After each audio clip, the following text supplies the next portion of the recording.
আসসালামু আলাইকুম everyone, welcome back to my channel. আজকে আমি আপনাদের সাথে শেয়ার করব একটা ইনস্ট্যান্ট লাচ্ছির রেসিপি। অনেকেই সুগার সিরাপের ঝামেলার জন্য লাচ্ছি খেতে চান না, আর তাদের জন্য আজকে আমার এই রেসিপিটি ভালো লাগলে অবশ্যই একটা লাইক দিবেন। প্রথমেই আমি একটা ব্লেন্ডার জাগ নিয়ে নিলাম, আর তাতে দিয়ে দিচ্ছি 1 কাপ পরিমাণ বগুড়ার মিষ্টি দই।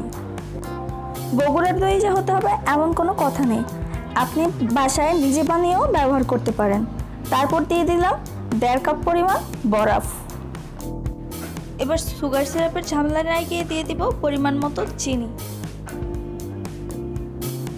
বগুড়ার দই যেহেতু এমনিতেই অনেক মিষ্টি, তাই আমি 1 চা চামচ চিনি ইউজ করলাম। এবার ব্লেন্ড করা শুরু করব। আপনারা হয়তো ভাবছেন আমি কোনো ঠান্ডা পানি ব্যবহার করলাম না কেন।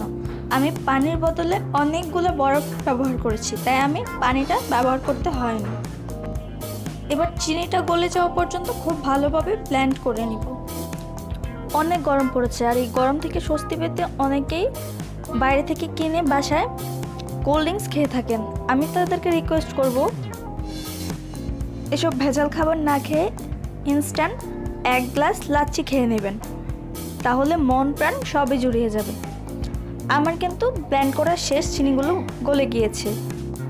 এবার আমি সার্ভ করে নিব। আশা করি হুবহু রেসিপিটি ট্রাই করলে সুগার সিরাপ ছাড়াও আপনারা একটা পারফেক্ট লাচ্ছির স্বাদ পাবেন। রেসিপিটা ট্রাই করলে অবশ্যই আমাকে জানাতে পারেন, আর আমাকে জানানোর জন্য আমার ফেসবুক গ্রুপে পোস্ট করতে পারেন।